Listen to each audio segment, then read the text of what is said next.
Welcome to competitive exams. आज जो topic हम डिस्कस करने जा रहे हैं वो है केरल चर्चिल का एक प्ले जिसका टाइटल है टॉप गर्ल्स।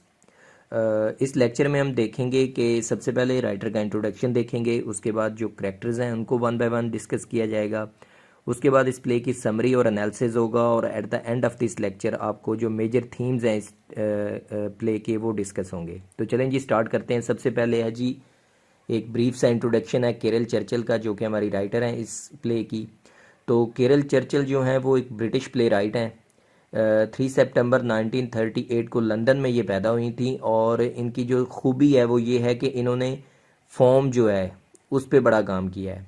इनका जो अगर स्टाइल की बात करें तो एक इनोवेटिव स्टाइल है, शार्प पॉलिटिकल इंसाइट्स ये रखती हैं और फेमिनिस्ट थीम्स होते हैं इनके। ज़्यादातर प्लेस जो हैं वो फेमिनिज्म पे बेस्ड होते हैं। ये जो प्ले हम डिस्कस करने जा रहे हैं टॉप गर्ल्स, ये भी एक फेमिनिस्ट प्ले है। और अगर इनके थीम्स की बात करें या इनके जो टॉपिक्स की बात करें तो ये ज़्यादातर पावर को, जेंडर को, क्लास को और आइडेंटिटी को डिस्कस करती हैं अपने प्लेस में, अपनी राइटिंग्स में। और इनके अगर नोटेबल प्लेस की बात करें तो उनमें इंक्लूडेड हैं cloud 9, top girls, serious money और अ नंबर। ये 4 इनके इम्पोर्टेंट प्लेस हैं। और उसके अलावा इनकी जो इम्पोर्टेंट बात है वो ये है कि इन्होंने नॉन कन्वेंशनल मेथड यूज़ किया है फॉर्म की अगर बात करें तो। इन्होंने नॉन लीनियर नैरेटिव्स यूज़ किए हैं और ओवरलैपिंग डायलॉग्स यूज़ किए हैं। कैसे? नॉन लीनियर नैरेटिव का मतलब ये है कि स्टोरी की जो टाइम लाइन होती है वो आगे पीछे होती है। वो कैसे होती है हम इसी प्ले में देखेंगे। इस प्ले में भी इन्होंने नॉन लीनियर नैरेटिव यूज़ किया हुआ है और ओवरलैपिंग डायलॉग्स की भी की हुई है। तो ये चीज़ इनकी एक नई थी जो इन्होंने इंट्रोड्यूस करवाई है और इसके लिए ये जानी जाती हैं। और चर्चिल जो है इनकी जो मेन काम है केरल चर्चिल का वो ज़्यादातर फेमिनिस्ट वर्क है इनका। तो ये एक ब्रीफ सा इंट्रोडक्शन था राइटर का। अब हम डिस्कस करते हैं इस प्ले के कैरेक्टर्स वन बाय वन। तो सबसे पहले जो इम्पोर्टेंट और मेन प्रोटैगनिस्ट है हमारे पास वो है हमारा कैरेक्टर मार्लिन का। मार्लिन जो है वो इस प्ले की प्रोटैगनिस्ट हैं और ये एक एम्बिशियस वूमेन है और एक असर्टिव और सक्सेसफुल वूमेन है। ये प्ले के बिल्कुल शुरू में हमें दिखाया गया है कि ये इनकी एक प्रमोशन हुई है, ये मैनेजिंग डायरेक्टर बनी है अपनी टॉप गर्ल्स एजेंसी की। और ये एक सक्सेसफुल वूमेन के तौर पे दिखाई गई हैं। और ये असल में जो मार्गरेट थेचर जो थी first female prime minister of UK, ये उसके इरा का ये प्ले है। बेसिकली 1982 में पब्लिश हुआ था। तो ये जो थेचराइट आइडियल्स हैं ये उसको शो करती है मार्लिन जो है। तो मार्लिन का जो करैक्टर है वो एक स्ट्रॉन्ग सक्सेसफुल थेचराइट वुमेन के तौर पे दिखाया गया है और ये हमारी सेंट्रल करैक्टर हैं, प्रोटैगनिस्ट हैं। उसके अलावा जो नेक्स्ट इंपॉर्टेंट करैक्टर है वो है जॉयस का। जॉयस जो है वो मार्लिन की बहन है और ये मार्लिन के बिल्कुल आप कह सकते हैं ऑपोजिट हैं। ये एक वर्किंग क्लास वुमेन के तौर पे दिखाई गई हैं जो एक होम बेस्ड वुमेन होती है।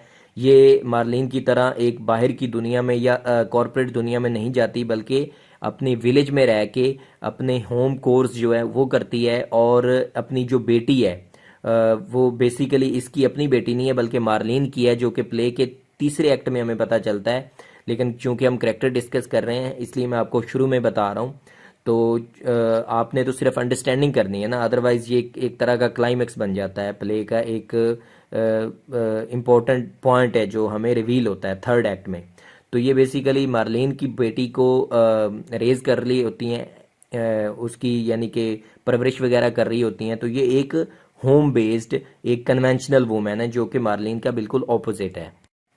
नेक्स्ट जो इम्पोर्टेंट कैरेक्टर है वो है एंजी का। एंजी एक टीनेज गर्ल है। ये बेसिकली मार्लिन की रियल बायोलॉजिकल डॉटर है, लेकिन इसकी जो अपब्रिंगिंग है, इसकी जो परवरिश है वो इसकी आंटी जो है यानी कि खाला जो इसकी है जॉयस कर रही है। तो ये एक स्लो विटेड ऑकवर्ड किस्म की गर्ल है, लड़की है। और ये बिल्कुल अनअवेयर है कि इसकी असल में माँ कौन है। इसकी असल माँ तो मार्लिन है लेकिन इसको इस बात का बिल्कुल भी अंदाज़ा नहीं। और ये असल में हकीकत में ये अपनी जो रियल माँ है यानी कि बायोलॉजिकल माँ है मार्लिन, उसी को आइडियलाइज करती है। ये अपनी माँ यानी जॉयस जो इसकी माँ बनी हुई है उसको ये बिल्कुल भी लाइक नहीं करती। तो ये इसका एक बड़ा ही इंडिविजुअलिस्टिक सेंटर्ड करैक्टर है इस प्ले में। नेक्स्ट करैक्टर किट का है। किट एक 12 साल की लड़की है जो कि एंजी की एक तरह से दोस्त है, लेकिन उसका बिल्कुल ऑपोजिट है। वो एनजी की तरह इमेच्योरिटी और लोनलीनेस की शिकार नहीं है, बल्कि वो एक ऑपोजिट है और सोबरिटी जो है, सोबर किस्म की एक लड़की है जो कि इसकी दोस्त ही है। नेक्स्ट जो करेक्टर है वो विन का है। विन एक 40s की एज में एक औरत है जो कि बेसिकली मार्लिन के साथ लॉयल है, उसकी दोस्त है, और ये एक सेक्सुअली लिबरेटेड वुमेन है। लाइक ये एक सही तरह से थेचराइट जो वुमेन है उसका एक आप कह सकते हैं मंबा है, और ये अपनी उसी तरह मार्लिन की तरह कॉर्पोरेट वर्ल्ड में अपनी किस्मत आजमाई कर रही है और उसी में एक्सेल करने की कोशिश कर रही है। नेक्स्ट जो इम्पोर्टेंट करेक्टर है वो नेल का है। नेल भी इसकी कोलीग है मार्लिन की। ये एक एफिशिएंट वुमेन है, विटी है, लेकिन शार्प टंग्ड है। लाइक इसकी ज़बान थोड़ी तेज़ है, ये थोड़ा गॉसिप करती है। और नेल जो है ये भी जो मार्गरेट थेचर के टाइम का एक कॉर्पोरेट वर्ल्ड जो है उसको ये रिप्रेजेंट करती है, उसमें एक्सेल करने की कोशिश करती है बिल्कुल विन की तरह, लेकिन ये थोड़ी सी कंपटीशन में रहती है और थोड़ा गॉसिप ज़्यादा करती है मार्लिन के साथ, मार्लिन के अगेंस्ट।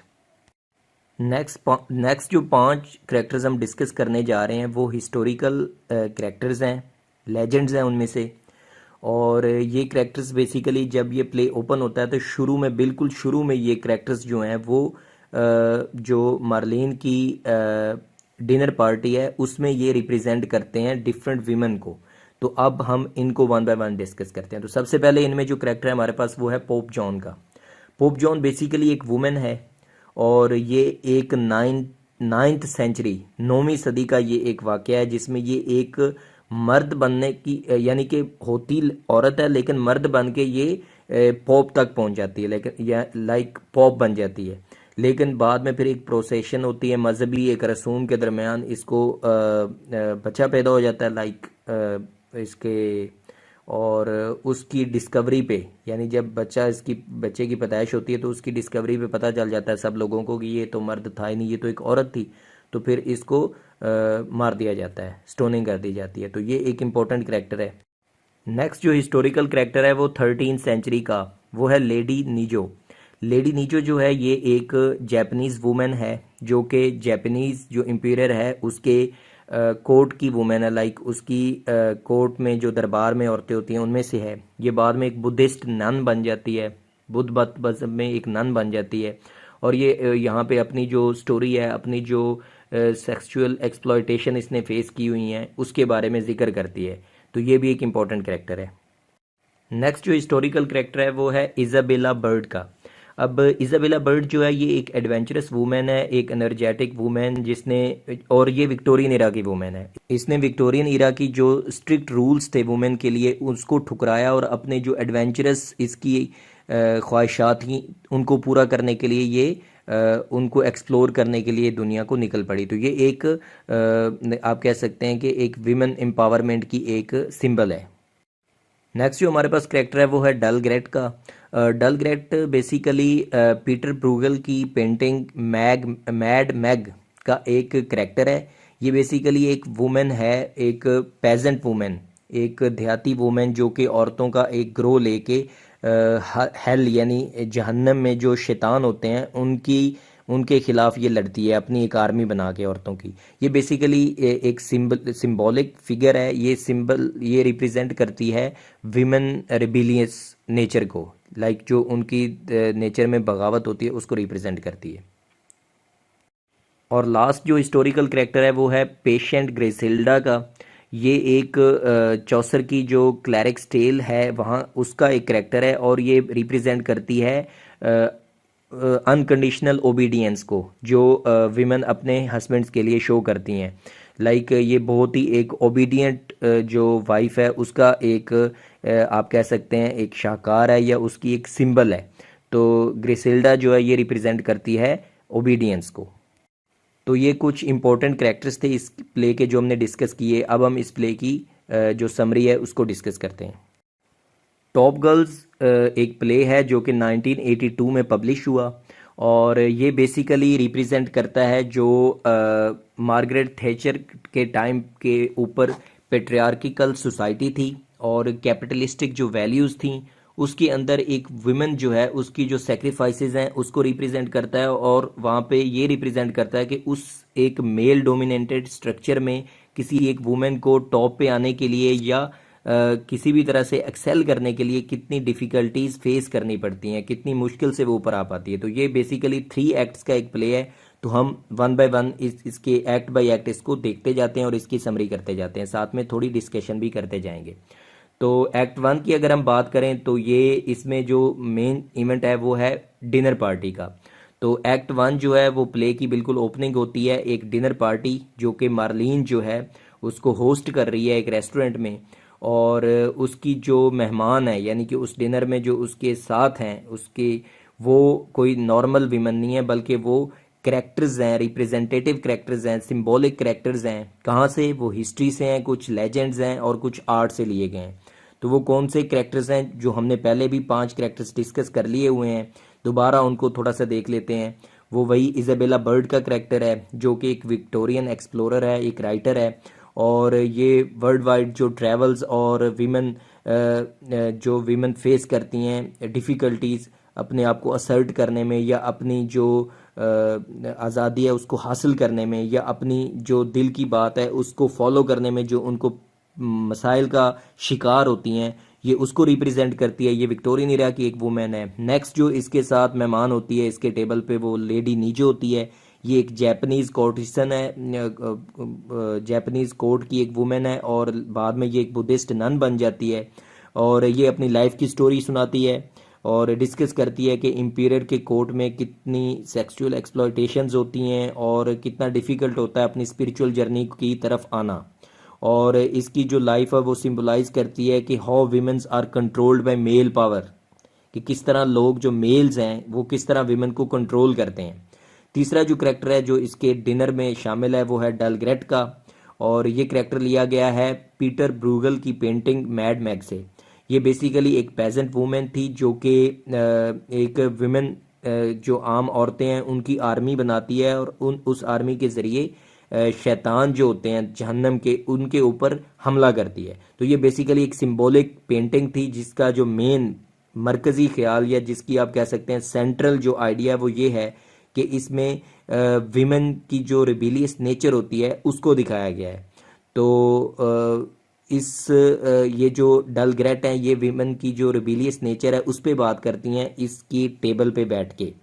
नेक्स्ट जो करेक्टर है वो है पोप जॉन का। ये 19th सेंचुरी की एक वुमेन थी जो कि एक डिस्गाइज करती है खुद को एक मर्द शो करके उस सोसाइटी में घुस जाती है और पहुंचते पहुंचते एक्सेल करते करते पोप बन जाती है। लेकिन जब पोप बन जाती है तो ड्यूरिंग एक प्रोसेशन हो रहा होता है और उस प्रोसेशन के दरमियान ये बर्थ कर देती है, एक बच्चे की जन्म दे देती है। उस दौरान उन लोगों को पता चल जाता है कि ये तो एक औरत थी, तो वहीं पे इसको मार दिया जाता है। तो ये बेसिकली सिंबलाइज करता है कि कितना डिफ़िकल्ट होता है किसी औरत को एक मेल डोमिनेटेड सोसाइटी में सरवाइव करना, जबकि अगर आप मेल हैं तो आप पोप तक भी पहुंच जाते हैं तरक्की करते करते, लेकिन जैसे उनको पता चला कि ये एक फ़ीमेल थी तो वहाँ पे उसको ख़त्म कर दिया गया। तो ये भी एक विमेन की वो जो आप कह सकते हैं एक्सप्लॉयटेशन है उसी को ही रिप्रेजेंट कर रही है। और लास्ट जो इसके टेबल पे मौजूद है विमेन वो है पेशेंट ग्रिसेल्डा। ये चौसर जो हैं उनकी क्लैरिक्स टेल से लिया गया एक करेक्टर है। ये बेसिकली रिप्रेजेंट करता है विमेन ओबीडियंस को।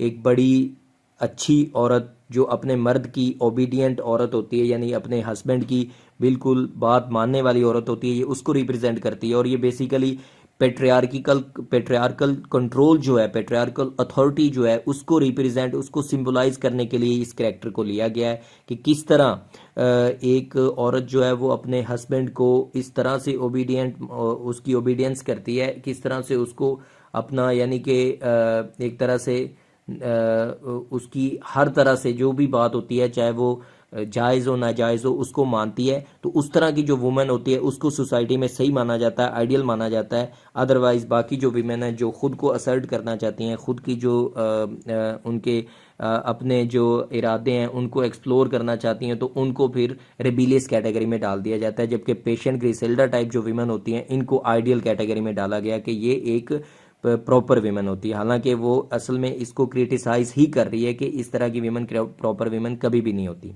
तो ये 5 जो विमेन थी ये इसके टेबल जो है उस पे मौजूद होती हैं। नेक्स्ट अगर एक्ट 2 की हम बात करें तो उसमें जो सीन है वो शिफ्ट हो जाता है रियलिस्टिक पॉइंट ऑफ व्यू में, और ये सीन चला जाता है मार्लिन के ऑफिस में। मार्लिन का जो ऑफिस है वो लंदन में है, और वहाँ पे जो कैपिटलिस्ट वर्ल्ड का, जो कैपिटलिज्म का एक कंपेटिटिव माहौल होता है कॉरपोरेट वर्ल्ड में, उसको दिखाया गया है। तो मर्लिन के ऑफिस में उसकी दो जो कुलीग्स हैं, विन और नेल, वो दोनों इसके बारे में गॉसिप करती हैं कि ये हॉवर्ड किड नामी एक बंदा था जिसको ओवरलुक किया गया है, जिसकी प्रमोशन होनी थी लेकिन उसको नहीं प्रमोट किया गया और मार्लिन को कर दिया गया है। तो ये उसके बारे में गॉसिप करती हैं, और बाद में फिर मार्लिन जो है वो इनके पास आती है, तो ये कुछ आपस में डिस्कशन करती हैं जॉब प्लेसमेंट्स को लेके, क्लाइंट्स के बारे में, और थोड़ी ऑफिस पॉलिटिक्स भी यहाँ पे थोड़ी डिस्कस होती है, और इनके जो व्यूज़ होते हैं सक्सेस और रिलेशनशिप्स को लेके उसके ऊपर भी डिस्कशन होती है। तो यहाँ पे मिसेस किड जो कि हॉवर्ड किड की वाइफ है वो यहाँ पे आती है, और वो आके मार्लिन को रिक्वेस्ट करती है कि तुम्हें ये जो मैनेजिंग डायरेक्टर की पोस्ट मिली है, तुम इससे दस्तबरदार हो जाओ, यानी हट जाओ, ताकि मेरा जो हस्बैंड है हॉवर्ड किड वो यहाँ पे लग जाए, क्योंकि वो बहुत ज़्यादा डिस्ट्रेस्ड है, बहुत ज़्यादा परेशान है इस बात को लेके कि उसको इग्नोर किया गया और एक लड़की, एक वुमेन को प्रमोट कर दिया गया। लेकिन मार्लिन साफ इनकार कर देती है इस डिमांड से, और बाद में हमें पता चलता है कि जो वो हॉवर्ड किड है उसको हार्ट अटैक आ जाता है इस बात को लेके। तो ये एक दिखाया गया है कि किस तरह डिफ़िकल्ट होता है किसी एक वुमन के लिए एक्सेल करना एक कॉरपोरेट वर्ल्ड में और एक पेट्रियार्की बेस्ड सोसाइटी में। अगर एक्ट 2 की बात करें तो उसके सीन 2 में जो है वो कुछ इंटरव्यूज़ होते हैं क्लाइंट्स के साथ मार्लिन के, और उसकी जो कुलीग्स हैं उनको विन और नेल के।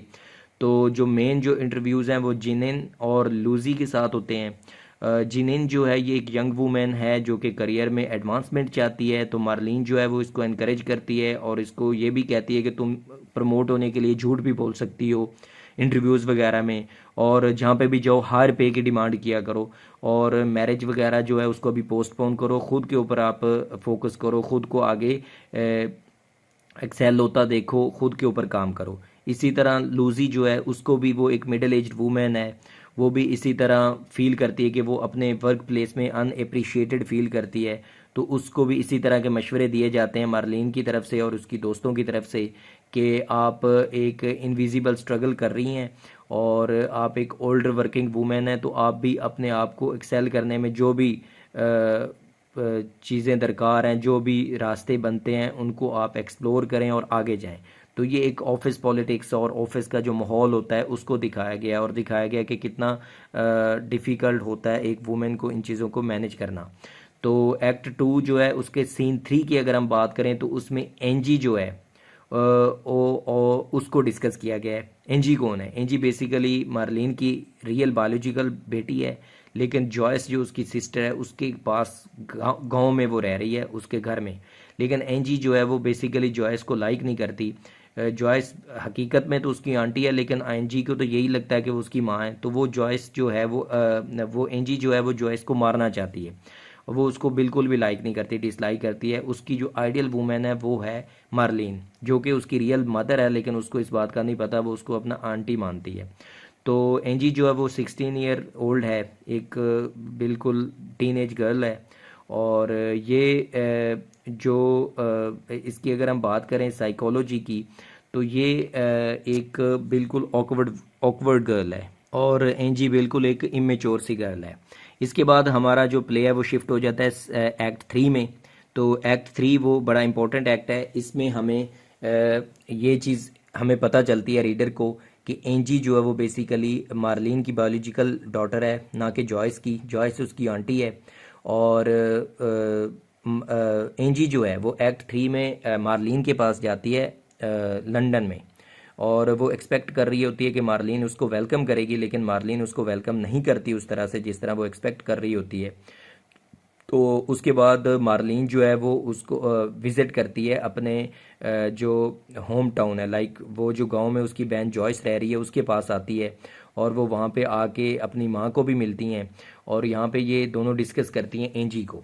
तो एनजी के बारे में डिस्कशन होती है तो हमें पता चलता है कि एनजी बेसिकली इसकी मार्लिन की रियल डॉटर है, लेकिन मार्लिन की ये अनवांटेड प्रेगनेंसी से बच्ची हुई थी। लाइक ये चाहती नहीं थी उसको पैदा करना, लेकिन जॉयस ने इसे कहा था कि तुम इस बच्ची को पैदा करो, मैं इसको रेज अप करूँगी, इसकी परवरिश वगैरह मेरे ज़िम्मे है। और इस चीज़ को वो डिस्कस करती हैं तो जॉयस गिला करती है कि एनजी को रेज अप करना या इसको ब्रॉट अप करना बड़ा मुश्किल है। और मार्लिन कहती है तूने ही कहा था कि इसको पैदा कर लो, मैं इसकी देखभाल करूंगी, तो अब तुम्हें कोई परेशानी नहीं होनी चाहिए। तो जॉयस इस बात पे चुप कर जाती है, लेकिन वो इस बात पे बिल्कुल भी नहीं खुश कि जिस तरह एनजी उसके साथ बिहेवियर रखती है। तो इस तरह से ये स्टोरी हमें रिवील होती है कि किस तरह से जो करेक्टर है मार्लिन का वो भी बेसिकली एक हॉलो करेक्टर साबित हुआ, क्योंकि उसकी अपनी जो रियल लाइफ है उसमें भी बड़ी प्रॉब्लम्स हैं। उसने अपनी एक बेटी को बिल्कुल इग्नोर किया हुआ है अपनी रियल लाइफ में। तो यहाँ पे हमें पता चलता है। और at the end of the play अगर हम बात करें इसके जो मेन इवेंट की, तो वो ये है कि एनजी एक नाइटमेयर से जागती है और जागते ही उसके मुंह में जो वर्ड्स होते हैं, जो लफ्ज़ होते हैं, वो होते हैं फ्राइटनिंग फ्राइटनिंग फ्राइटनिंग।